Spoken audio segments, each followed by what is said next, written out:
Hey guys, what's going on? TJ here. Welcome back to the channel. I appreciate you guys coming back. Anyways, we're going to be installing this radar detector in that with this mess. It's pretty easily laid out. It's not as worse as it seems here, but pretty quick story on this. We went to an estate sale right just down the street here, and I was in the basement and I found this radar detector suction cup mount. And okay, well, I'll just use it for my old one that I had. It was a Cobra whatever Whistler XTR 420, and so I decided to buy it just to see if it would work. And so I go upstairs and I'm checking out the knives and whatever else, and this comes across my eye, this Escort Passport 99500 IX. They wanted $2 for this, and there's a sticker on the bottom of that. $2. They wanted $2 for that, and they wanted $2 for the suction cup mount here, but it was 50% off. So I got this radar detector for $1, if you believe it or not.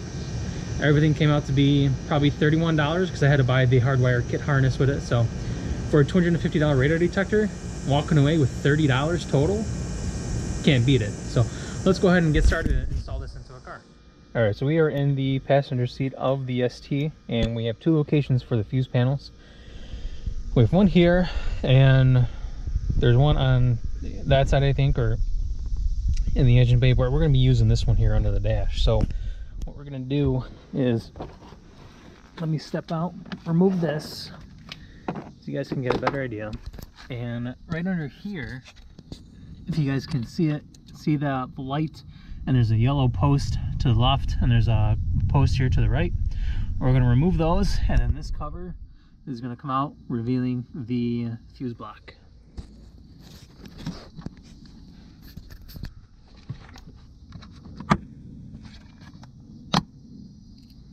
And this just pulls down, revealing the fuse block. Now, there is a bunch of fuses that you can use. What I'm going to be using is red wires going into the fuse block. It's a 7.5 fuse. We're going to be doing one to the bottom of that, the red one, which is a 10 fuse, and then the one to the left of that, right above that blue one, the 15. We're going to be using that. That's for the ignition. So when the ignition cuts on, in theory, so shall the radar detector, and that's good. It's kind of what I want. So we're gonna go ahead and start it. First thing is we're gonna pull that fuse out and put the add a fuse in there, get that all wired up so it's good to go. Now, I don't have a designated fuse puller, so I'll have to use something else instead, which will do the job just fine.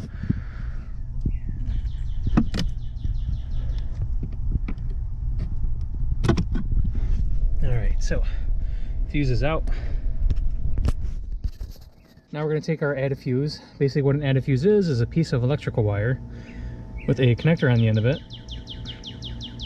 and you're just adding a fuse to the circuit. So let's hence add a fuse, or add a circuit. So we're going to take the same fuse, which is a 5 amp fuse, and we're just going to put it here on the right side of that. So there's two, because you have the main one, which is the one I pulled out for the ignition. Then you have the one to the left of that, which is for what you're adding to the circuit. So we're just going to put that in there, like so. It can be a bit hard to get those in, so I like to use some sort of like either just brute force if you can,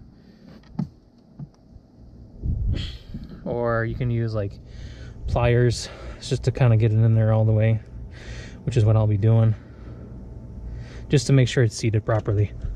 All right, so I went ahead and add that to the fuse, and so now it's sitting nice and flush with the add a fuse or add a circuit plastic receptacle here.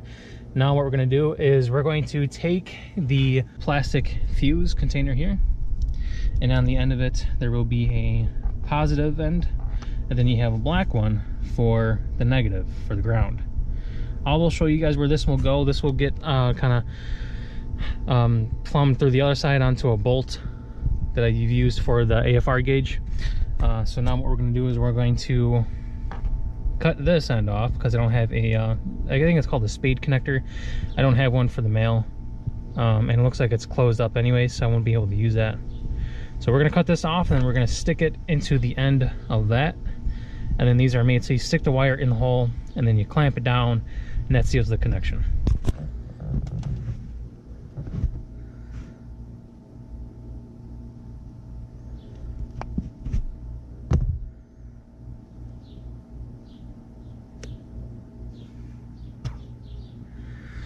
I just stripped the wire with my teeth.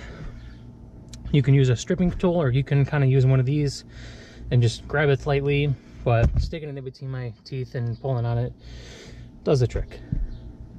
So what I did was I stripped it even a little bit more. That way I can fold the wire over itself, the copper wire over itself, just to make it thicker before I put it in here. So then we're just gonna put it in there so it's nice, tight fit. And now we're just gonna clamp this.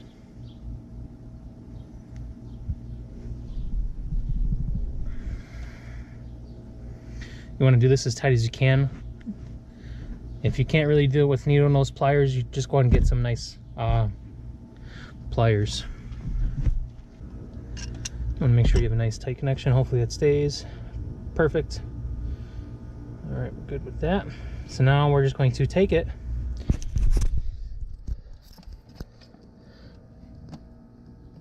and then we're just going to put it back up there.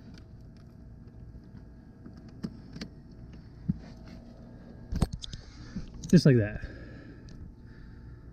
So now we have the wire going to the positive. And now this is going to be going to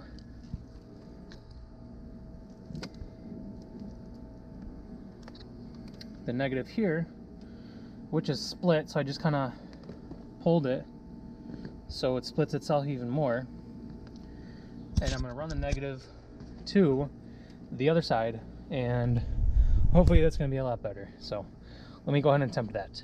All right, so it was a lot easier than I thought it would be. So I ran ahead and ran the cable through the center console, and there it is. Now what we're going to do is we're going to take the negative cable and we're going to stick it on that bolt right there. So we're just going to loosen that up. All right, so I don't know if you guys can see it very well, but I went ahead and ran the grounds to that bolt over there. And now all we need to really do is to plug in the radar detector just to see if it works with the ignition. All right, so just to make sure that we know the ignition works now after adding in the add a circuit and all that stuff. There we go.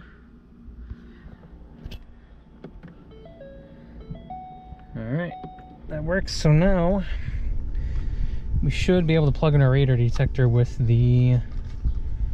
this port here, the RJ11 cable, and the radar detector should turn on.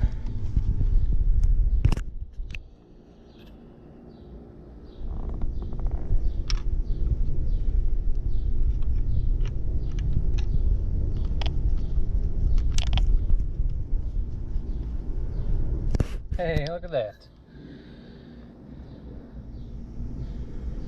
It works. And then, so I'm just going to put it up here.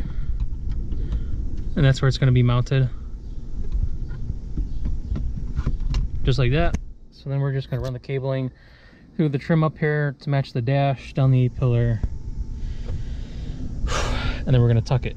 Now, there is a controller with this. It's entangled in my arm, my leg. So, but this will tell you that it's on. You can mute it. It sets the alerts and all that stuff. So I don't know where I'm gonna put that, but yeah, so that's pretty much the hardware. So I'm gonna go ahead and wire that up all nice and like, and we'll check that out later. So here we go. All right, you guys, it's been one hell of a time getting this stuff installed, not only because it's fucking like 90 degrees outside. It's hot as hell. I'm sweating like crazy, and I'm gonna go drown myself in water. Nice cold ice water. But anyways, this is how it's gonna look when it's all cleaned up. We have the radar detector. I'm gonna do something with this cable so it's not hooking like this. I'm probably just gonna wrap it around the mount and then just kind of come down here and do it. But everything's all hardwired up nicely. All right, well, that's it, guys. Hope you enjoyed the video today. If you have any questions, comments, and or concerns, go ahead and drop it down below. Yes, I know I'm sweating like a pig. It's hot as hell outside. So thanks for watching, guys. I appreciate it. Take care. Have a great day.